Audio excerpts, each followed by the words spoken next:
In the silence before time, when the void was formless and empty, the voice of the Eternal stirred the deep. With a word, light pierced the darkness, the waters were parted, and the heavens and the earth took shape. From dust, he breathed life into the first man, and from his side, fashioned the first woman. They dwelt in Eden, a garden of perfect harmony, walking with their Creator beneath trees heavy with fruit. Yet temptation slithered into paradise, and with one act of defiance, the world was fractured. Exiled from Eden, Adam and Eve began the long journey of humankind, a path marked by toil, pain, and the yearning for redemption. Generations multiplied, and with them, sin flourished like a spreading shadow. Brother rose against brother as Cain's jealousy spilled Abel's blood into the ground. Wickedness consumed the earth until only one man, Noah, found favor in the eyes of the Lord. Through a flood that swept away corruption, Noah and his family emerged as the sole survivors, stepping into a world washed clean. Yet pride lingered in men's hearts, and at Babel, they sought to ascend to heaven itself. With a scattering of tongues, the Almighty humbled their ambition, dispersing them across the earth to form nations and tribes, each carrying fragments of the original promise. From among these nations, one man was chosen to bear a covenant of hope. Abram, called from his homeland, set out toward a future unseen, trusting in the voice that had summoned him. Renamed Abraham, he was promised descendants as countless as the stars and a land flowing with promise. His son Isaac carried the covenant forward, and Isaac's son Jacob wrestled both men and God, earning the name Israel. Through these patriarchs, a family was forged, flawed yet chosen. Dreams and betrayals shaped their story, from Jacob's rivalry with his brother Esau to the jealousy of his own sons, which cast Joseph into slavery, yet positioned him to save many lives. Famine drove the family of Israel into Egypt, where Joseph, once despised, stood as a ruler second only to Pharaoh.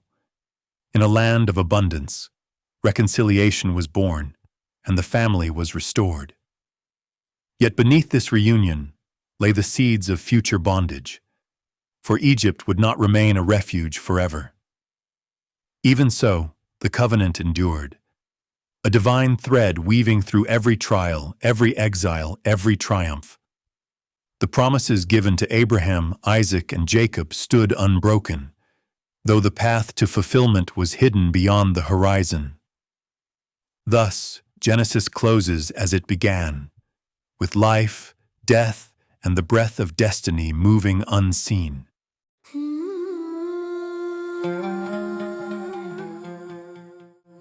From the first light to the final blessings of Jacob, the story of beginnings reveals both the fragility of humankind and the unyielding faithfulness of the Creator.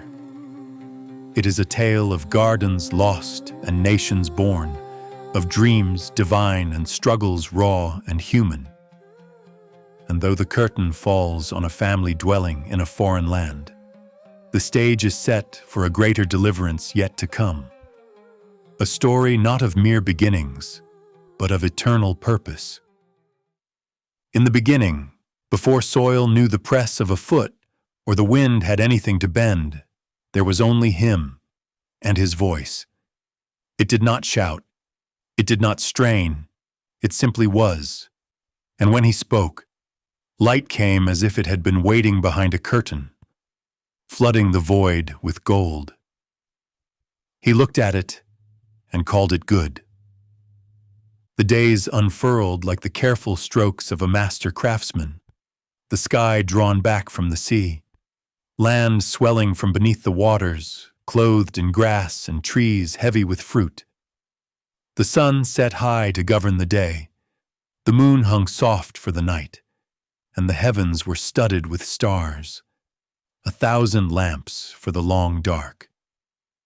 The waters stirred with creatures that darted and leapt, and the land shook with the tread of animals, each with its own kind of breath. But the crown was last. He stooped into the dust, shaping it with his own hands, pressing in the curve of cheek, the arch of rib, the strong lines of a back built to stand upright. And then he breathed, his breath filling the clay until the man opened his eyes. He placed the man in a garden so lush the air was sweet with fruit and flowers. Rivers sang through its heart.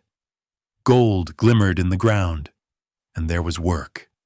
Not toil, but the tending of living things, the kind of labor that left the soul full. Yet God saw the man's aloneness and said it was not good. So he brought sleep over him, opened his side, and from his own flesh shaped another, a woman, alive and radiant. The man's voice broke in awe. This one is bone of my bones and flesh of my flesh. The days moved in peace until a whisper came, silken, curling into the woman's ear. The serpent's voice was warm with suggestion. Did God really say you must not eat from any tree? Her eyes rose to the fruit in the center of the garden. It was beautiful, its skin smooth beneath her fingers. You will not surely die, the voice promised. God knows that when you eat of it, your eyes will be opened. She ate, gave to her husband, and the moment the juice touched their tongues, something shattered. They saw, but what they saw was their nakedness, their smallness, the sudden sting of shame. They hid from the one whose voice had once been their joy. When he called, they came trembling. The ground shifted beneath their feet as he spoke the sentences. Pain, toil, separation from the tree of life. A cherubim with a flaming sword stood guard at Eden's edge, and the garden's green faded behind them as they stepped into the world's harsher light. Outside the garden, the soil resisted. It yielded grain, but only after sweat burned the brow and the back ached. The woman's belly swelled with new life, and when the child came, she whispered, "With the help of the Lord, I have brought forth a man." They named him Cain. Another son followed, Abel, gentler, quiet-eyed, his joy rooted in the flocks he kept. The brothers grew side by side, but not the same. Cain's strength turned toward the soil, Abel's toward his sheep. When the time came to offer to the Lord, Cain brought the fruit of his fields, baskets of grain, the smell of earth still clinging. Abel brought the firstborn of his flock, their fat portions still steaming from the fire. The Lord looked with favor on Abel's gift, but not on Cain's. The why was never spoken aloud, but Cain felt it as a blow. His face darkened, his chest tightened.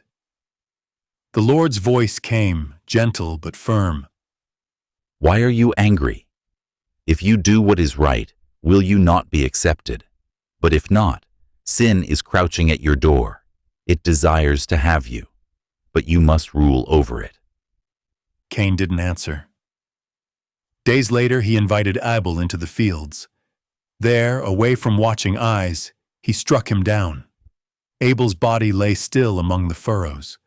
The earth drank his blood. Where is your brother? The Lord asked. I don't know. Am I my brother's keeper?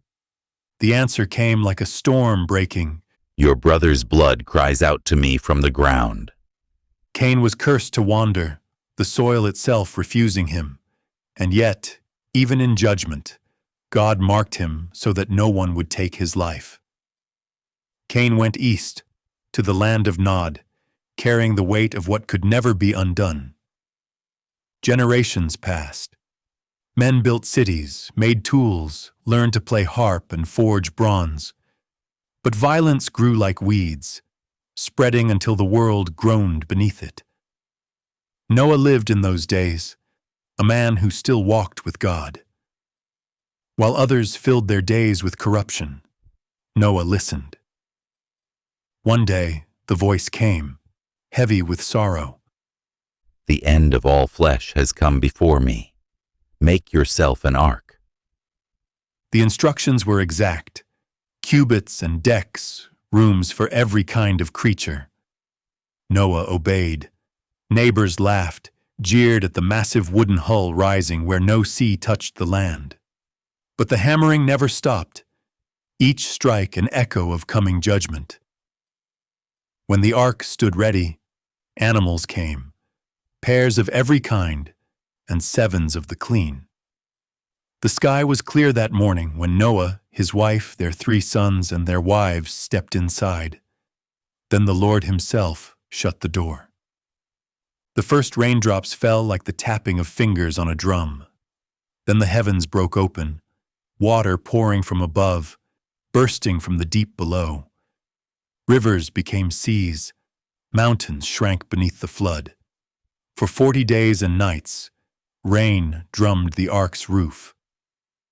The screams outside faded to silence, replaced by the groan of timbers and the endless slap of water.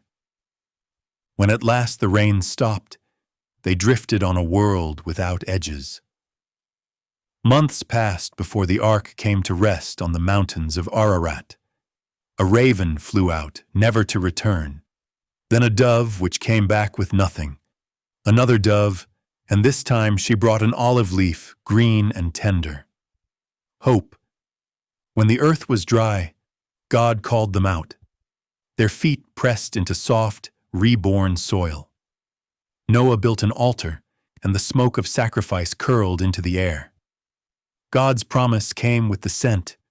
Never again would he destroy the earth with a flood.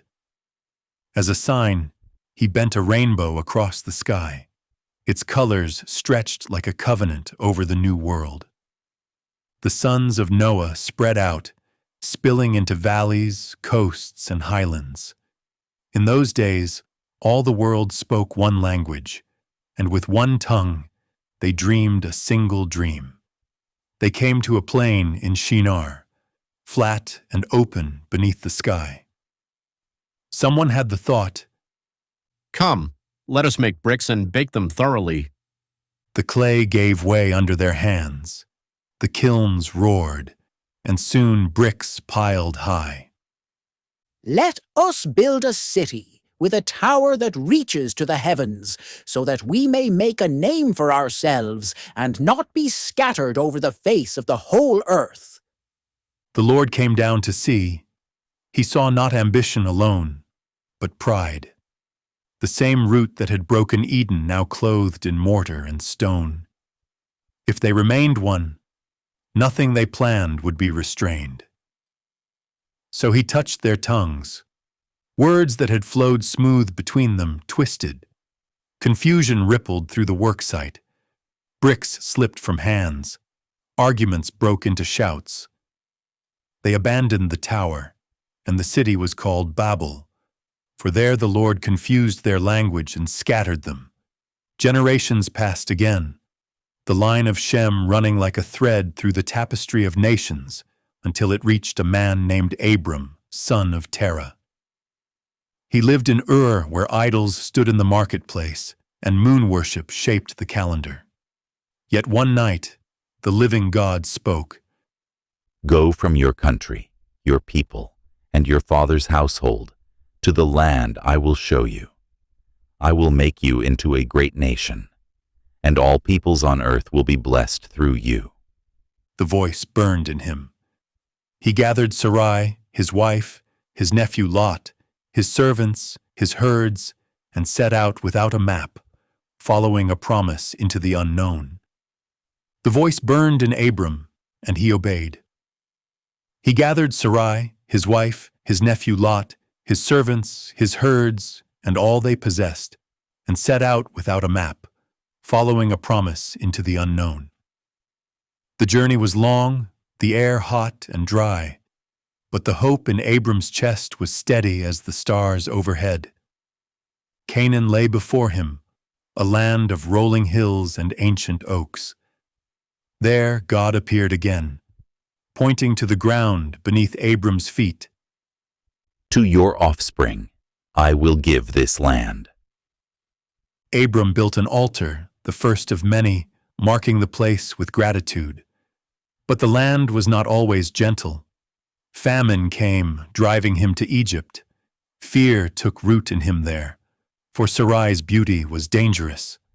Afraid for his life, he told her to say she was his sister. Pharaoh took her into his house, and Abram was given wealth in return, livestock, silver, servants. But plague struck Pharaoh's household. When the truth emerged, Abram was sent away, shamed, yet spared. Back in Canaan, the herds of Abram and Lot grew so vast that the land strained under them. Quarrels rose between their herdsmen until Abram said, "Let's not have strife between us. If you go left, I'll go right. If you go right, I'll go left." Lot looked east to the Jordan Valley, lush and green like the garden of the Lord, and chose it for himself, settling near Sodom. Abram stayed in the hill country, and that night God told him to look at the stars, countless cold fires above. So shall your offspring be. Abram believed, and it was credited to him as righteousness. Years passed without a child. Sarai, her hope thinning, came to Abram with a plan. "The Lord has kept me from having children. Sleep with my servant Hagar. Perhaps I can build a family through her." Abram agreed. Hagar conceived quickly, but what began as a solution soured into bitterness. Sarai felt her maid's gaze turn sharp with contempt, her own heart twisted with resentment. She treated Hagar harshly until the servant fled into the wilderness. By a spring, the angel of the Lord found her. His voice was both command and comfort. "Go back to your mistress and submit to her. I will increase your descendants, so they will be too numerous to count. You shall name him Ishmael, for the Lord has heard of your misery." Hagar returned, bearing the son whose name meant God hears. When Abram was 99, God came again, changing his name to Abraham, father of many, and Sarai's to Sarah. The covenant was sealed in the flesh through circumcision, a sign in the body of the promise in the heart.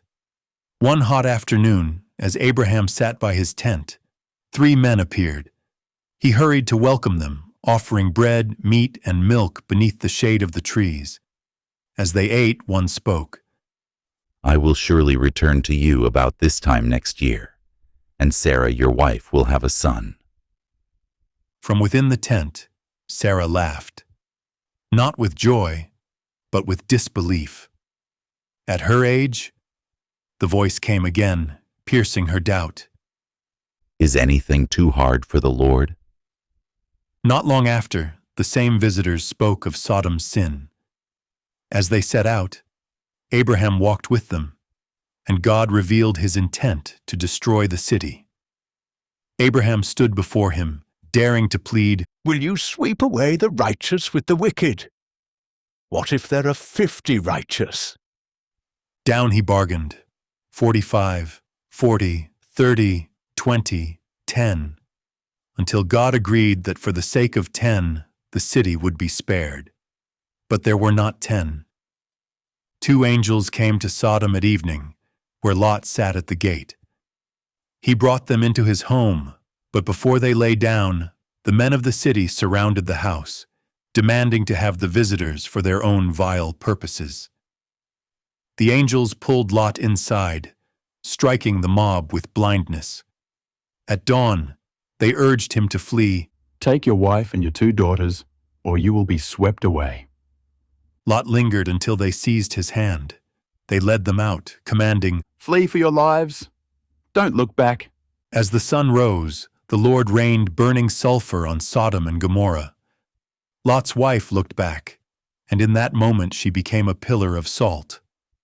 Smoke rose from the valley like a furnace, and Abraham watched from the hills, seeing the land where his nephew had lived reduced to ash.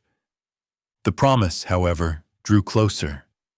Sarah bore a son and named him Isaac, laughter, for God had turned disbelief into joy. But joy was tested. One morning, God spoke, "Take your son, your only son, whom you love, Isaac, and sacrifice him on a mountain I will show you." The journey was 3 days long. Isaac carried the wood. Abraham carried the fire and knife. When the boy asked where the lamb was, Abraham said only, God himself will provide. On the mountaintop, Abraham built the altar, laid the wood, and bound his son. He raised the knife, the weight of obedience pressing on his chest. The angel's voice split the air. Do not lay a hand on the boy. Now I know that you fear God. A ram caught in a thicket became the offering instead, and Abraham named the place, The Lord will provide. Sarah died at Hebron, and Abraham bought the cave of Machpelah for her burial. Isaac grew, and when the time came, Abraham's servant journeyed to find him a wife. By a well, he prayed for a sign, and before he finished speaking, Rebekah came, generous, strong, willing. She left her home and became Isaac's wife. Abraham lived to see his son married, then died, full of years. Isaac and Ishmael stood together to bury him. Isaac prayed for Rebekah, for her womb was closed. At last she conceived, but from the start, the life within her was restless. She cried out, "Why is this happening to me?" The Lord said, 2 nations are in your womb. The older will serve the younger. Esau was born first, red and covered in hair. Jacob followed, gripping his heel. Esau grew into a skilled hunter. Jacob stayed among the tents. Isaac loved Esau for his game. Rebekah loved Jacob. One day, Esau came in from the field famished. Jacob was cooking stew. Quick, let me have some of that red stew, Esau said. Jacob replied, First sell me your birthright. Esau swore the oath for a bowl of lentils. Years later, Isaac's eyes dimmed. He called Esau to hunt and prepare a meal so he might bless him. Rebekah overheard and dressed Jacob in Esau's clothes, covering his hands with goatskins. Isaac hesitated. The voice was Jacob's, but the hands were Esau's, and blessed him. Esau returned too late. His cry was bitter, and his vow was darker still. He would kill Jacob after Isaac's death. Rebekah sent Jacob away to Haran. On the road, Jacob dreamed of a stairway from earth to heaven, angels ascending and descending. The Lord stood above it, promising to be with him and bring him back to this land. Jacob woke trembling, naming the place Bethel. In Haran, he met Rachel at a well and loved her at once. He worked 7 years for her, but Laban deceived him, giving Leah instead. A week later, Rachel became his second wife, in exchange for 7 more years. Leah bore children, Reuben, Simeon, Levi, Judah, while Rachel remained barren, giving her maid Bilhah, who bore Dan and Naphtali. Leah gave her maid Zilpah, who bore Gad and Asher. Then Leah bore Issachar, Zebulun, and Dinah. At last God remembered Rachel, and she bore Joseph. Jacob's flocks grew, but Laban's envy did too. God told him to return home. Without warning Laban, Jacob gathered his household. Laban pursued, but God warned him not to harm Jacob. They parted with a covenant. Near Canaan, Jacob learned Esau was coming with 400 men. He divided his camp, sent gifts ahead, and prayed. That night, a man wrestled with him until dawn. Wounded in the hip, Jacob refused to let go without a blessing. The man named him Israel. He struggles with God. Esau met him not with war, but with embrace. They wept, then parted ways. Jacob settled, his sons growing into a restless band. Joseph, favored by Jacob, dreamed of his family bowing to him. His brothers' hatred sharpened until they sold him to traders bound for Egypt, dipping his robe in blood and showing it to Jacob, who mourned as if he could never stop. In Egypt, Joseph served Potiphar until false accusations sent him to prison. Even there, God was with him.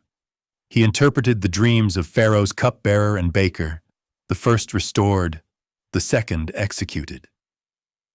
2 years later, Pharaoh dreamed of 7 fat cows devoured by 7 lean ones, 7 healthy heads of grain swallowed by 7 scorched ones.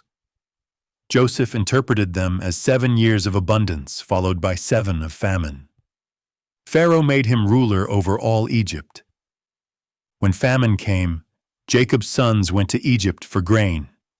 They bowed before Joseph, not recognizing him. He tested them, demanding they bring Benjamin. When they did, he planted his cup in Benjamin's sack. Judah offered himself in Benjamin's place, and Joseph could bear it no longer. He revealed himself, weeping. You intended to harm me, but God intended it for good. Jacob came to Egypt, his spirit reviving at the sight of Joseph. They settled in Goshen. Before his death, Jacob blessed his sons, speaking words that were both inheritance and prophecy. They buried him in Canaan. Joseph lived to see great-grandchildren. At 110 years old, he made the Israelites swear to carry his bones from Egypt when God brought them home. He died, and they placed him in a coffin in Egypt, the promise still waiting to be fulfilled.